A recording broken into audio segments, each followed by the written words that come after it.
gonna knock you out. Mama said knock you out. Today, talking about boxing. Call it the sweet science. Now, some people call it the sweet science because they're making fun of it. I don't feel like there's any science to it. I want to show today what goes into boxing. And your movement, your balance, your offense, your defense, knowing your opponent. All this takes into consideration it's more than just some brawn and a thick skull that's going to get you through a boxing match and winning. So, I've boxed for several years. After about 4 or 5 years of boxing, I helped my coach, Coach Gallegos, start training some of the new people that would come in and want to learn this sport. I also taught it at a rec center for about a year. I'm going to go through 3 things today. First is going to be body posture. Second is going to be punches.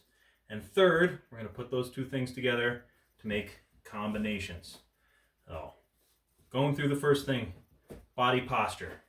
We're going to pretend there's a line that goes straight across at our toes.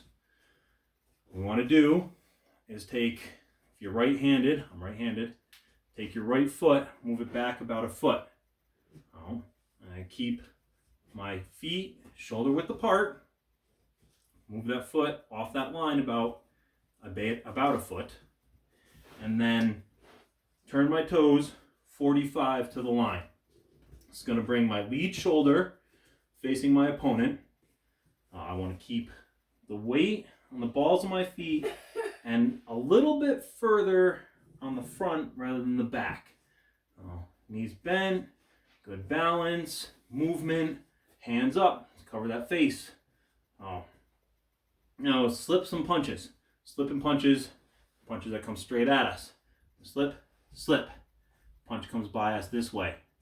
You can see my shoulder comes forward a little bit. It's my back shoulder. And slip the other way. Again, punch is coming by my face. This isn't a big movement. You want to keep it small. So when that punch comes by you, one side or the other, you can counter quickly. Going under, another way to avoid punches. We make a U, one side or the other. Again, we're going to bring those shoulders with us as we move. This is going to set up our other movement and our other combinations. Under, my back shoulder came forward. Under, my front shoulder is still forward. Now we know how to avoid a couple punches. Let's throw punches. Our punches are numbered 1 through 6. All our odd punches are our lead hand. All our even punches are our back hand. So you're going to hear a lot about the jab. Jab is punch number 1. It's with the lead hand, odd. We're going to move the hip just a little bit. You see it's like just a little twitch. Throw it out. Palm down. Palm down helps bring that shoulder come up. Shoulder, we're going to keep that chin down.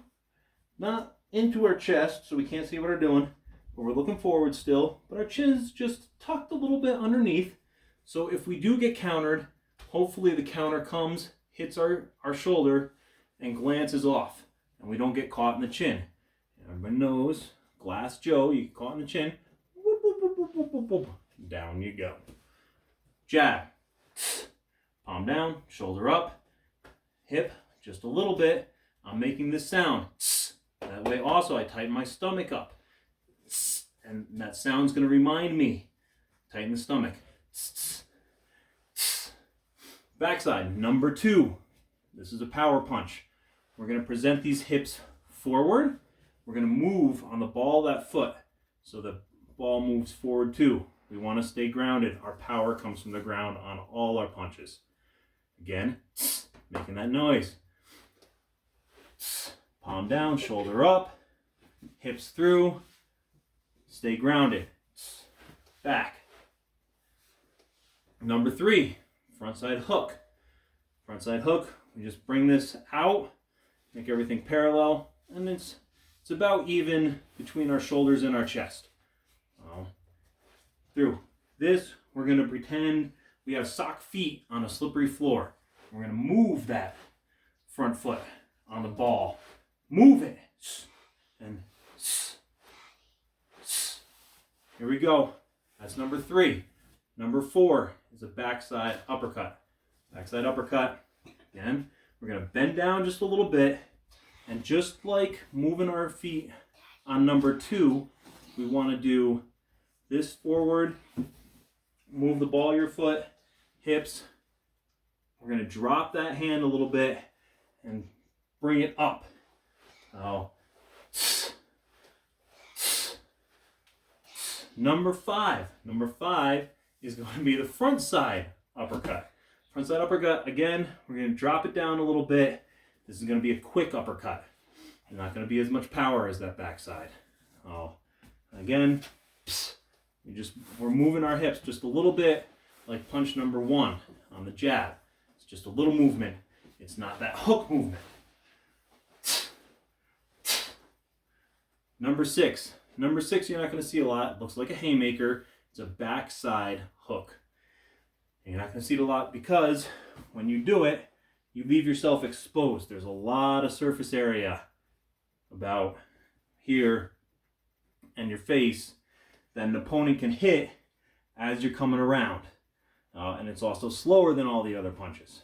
So now that we have punches 1 through 6, 1, 2, 3, 4, 5, 6, we're going to use those with our body movement to make combinations.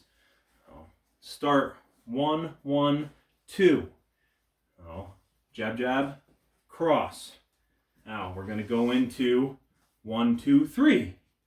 Jab, cross, hook. Let's get some movement in there. 1, 2, 3, under, 3, 2, 3. Now let's go 1, 1, 2, under, 2, 3, under, 3, 2. Talking about movement. Again, we don't want to stay still. We want to throw our punches from different areas. Jabs. Jab sets up a lot of our combinations. Now that we've gone through, let's reiterate. We went through body posture, body movement, same thing. We went through punches, 1, 2, 3, 4, 5, 6. And we put those two things together to make combinations. And this is why it's called the sweet science. We're looking at all these different possibilities that you can do, you can put together, read your opponent. That way you have an understanding how to win, or at least how not to lose. We all know how not to lose in relationships, communication.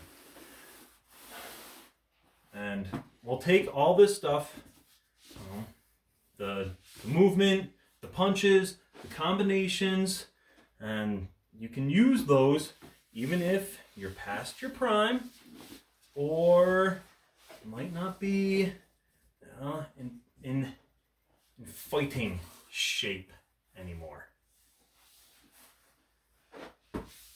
Do I want a piece of you? Handle my light work.